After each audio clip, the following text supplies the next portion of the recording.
Political fantasy is not just fantasy with councils, crowns, and speeches. It is fantasy where power itself becomes the pressure.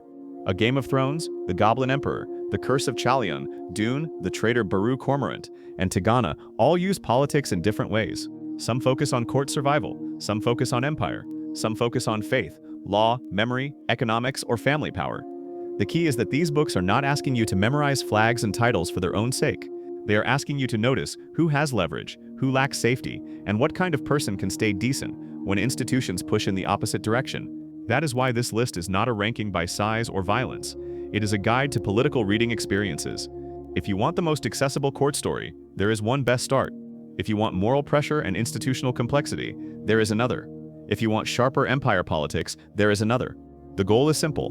By the end, you should know which kind of intrigue you actually want, not just which book is famous. This keeps the guide practical for readers who want a useful first choice, not an encyclopedia of every political fantasy tradition. Use this guide as a map, not as a scoreboard. Political fantasy usually works in three broad lanes. The first lane is court intrigue. That is where the Goblin Emperor and the Curse of Chalion are easiest to understand. The reader watches manners, offices, favors, and private loyalties matter more than open force. The second lane is dynastic and imperial politics. A Game of Thrones and Dune sit closer to that lane, because families, territory, legitimacy, and inherited power shape almost every choice. The third lane is identity politics in the deepest sense. The Traitor Cormorant and Tigana ask what happens when a culture is pressured, absorbed, renamed, or ruled by a system that wants obedience. None of these lanes is automatically better. They simply ask different work from the reader. Court books reward patience with social signals. Empire books reward attention to systems. Identity books reward readers who like moral strain and long consequences. If you are new to political fantasy, start with the lane that matches your reading mood. Do not start with the densest book just because it sounds important. A Game of Thrones, George R.R. Martin. This first A Song of Ice and Fire novel is a large-scale political fantasy with cold realism, family pressure, and competing centers of power. The reason it still works as an entry point is clarity. The cast is large, but the basic political pressure is easy to feel. Houses want safety, rulers want legitimacy, advisors want influence, outsiders want a place in a world that rarely gives power away freely. For a beginner, the best way to read it is not to chase every surname or historical reference. Instead, track desire and leverage. Ask what each group needs, what they can offer, and what they are afraid to lose. That makes the book much easier to follow without needing a chart beside you. This is the pick for readers who want politics with visible consequences and a strong sense of momentum. It is not the gentlest recommendation on this list, and it is the start of an unfinished series. That matters. Still, as a lesson in dynastic fantasy, it is unusually effective because the intrigue is not abstract.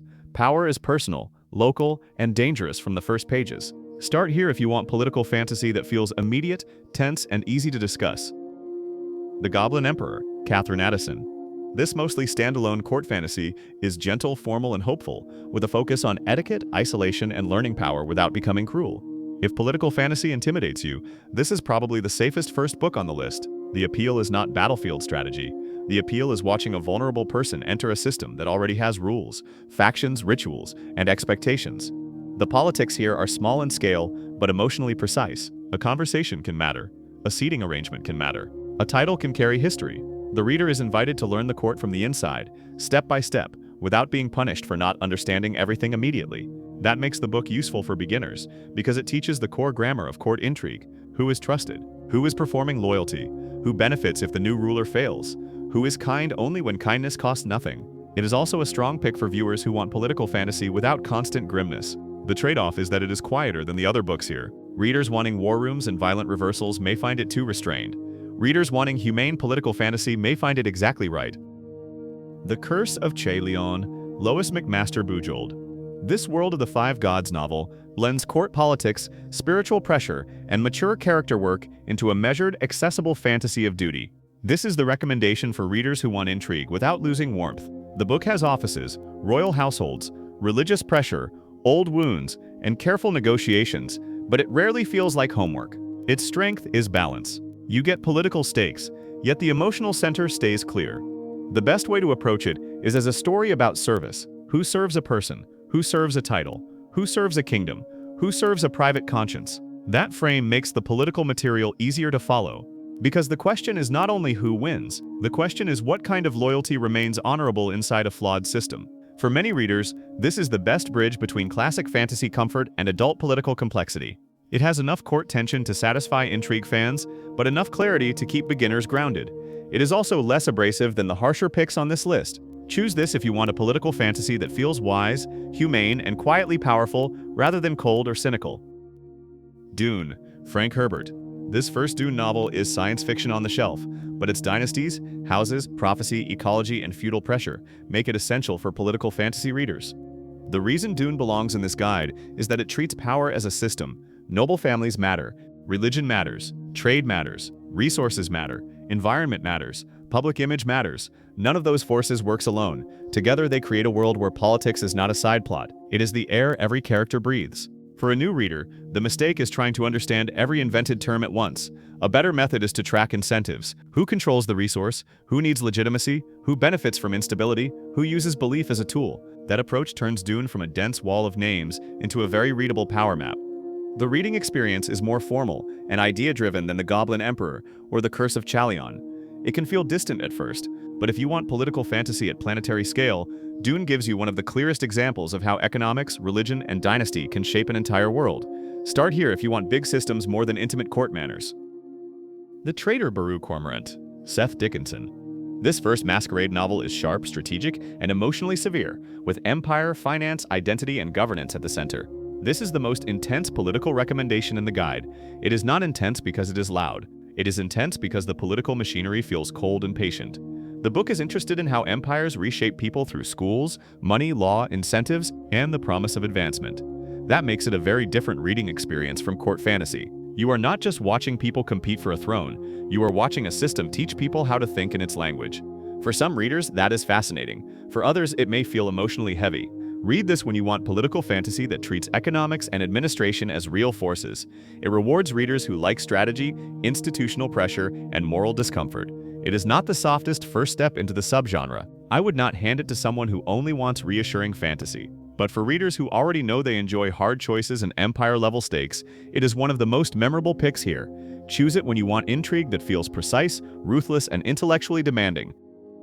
Tigana, Guy Gavriel K. This standalone fantasy is lyrical, historical in feeling, and deeply concerned with memory, occupation, art, and the political meaning of a name. Tigana is political in a different way from the other books on this list. It is less about councils and more about cultural survival. The central reading experience is not simply who rules, it is what rule does to memory, language, pride, and identity over time. That makes the book especially useful for readers who want political fantasy with emotional and historical texture. Guy Gavriel K. often writes fantasy that feels close to real history without turning into a textbook. Here, that approach gives the story a serious tone, but also a strong sense of beauty. The book is not the fastest pick. It asks the reader to sit with atmosphere, longing, and moral compromise. That patience is part of the reward. If A Game of Thrones is about dynastic pressure and The Goblin Emperor is about court navigation, Tigana is about what happens when power tries to control the story a people can tell about themselves. Choose this if you want political fantasy that feels elegant, mournful, and complete in one volume. If you want the easiest first step, choose The Goblin Emperor. It teaches court politics through manners and emotional clarity. If you want a slightly more traditional fantasy shape with mature political and spiritual pressure, choose The Curse of Chalion. If you want high tension and dynastic conflict, choose A Game of Thrones, but remember that it begins an unfinished series. If you want systems, resources, religion, and feudal houses, choose Dune. If you want a complete standalone about culture and occupation, choose Tigana. If you want the most severe empire story, choose The Traitor Cormorant. This order is not a quality ranking, it is an intimidation ladder. Political fantasy can lose beginners when the first book asks for too much too quickly. Starting with the right pressure level matters more than starting with the most famous title. The safest path is soft court intrigue first, then mature court fantasy, then dynastic scale, then system-level empire. That lets you build the skill of reading politics gradually. You begin by noticing relationships, then you notice institutions, then you notice how whole cultures are shaped by power. Do not start with the Traitor Cormorant just because you want the most political book immediately. It is excellent for the right reader, but it is also the coldest and most demanding entry here. Do not start with Dune if you dislike invented terminology and idea-heavy narration. It becomes rewarding when you track incentives, but it can feel dry if you expect a simple adventure. Do not start with A Game of Thrones if your main concern is series completion, because that is a practical issue separate from book quality. Better first steps exist. The Goblin Emperor is the best low-pressure entry. The Curse of Chalion is the best balanced entry. Tigana is the best complete literary entry. These choices reduce friction without reducing intelligence. Political fantasy should not feel like a test of whether you are smart enough to understand it. The genre becomes easier when you choose the correct kind of complexity. Court manners are one kind. Feudal economics are another. Cultural memory is another. Empire logic is another. Pick the pressure you want, then let the book teach you how to read it. For political fantasy, format matters because names, titles, and institutions can blur together. Print or ebook is useful for a Game of Thrones, Dune, and the Traitor Cormorant, because you may want to glance back at a title or term. Audio can work beautifully for the Goblin Emperor, the Curse of Chalion, and Tigana if the narration helps you settle into the tone. You do not need academic notes. A simple 3-column method is enough. Write the group, what they want, and what they fear losing. That works for noble houses in a Game of Thrones. It works for factions in Dune. It works for court relationships in the Goblin Emperor. It works for cultural pressure in Tigana. The point is not to memorize every detail. The point is to keep the political shape visible. If a scene feels confusing, ask which resource is being protected.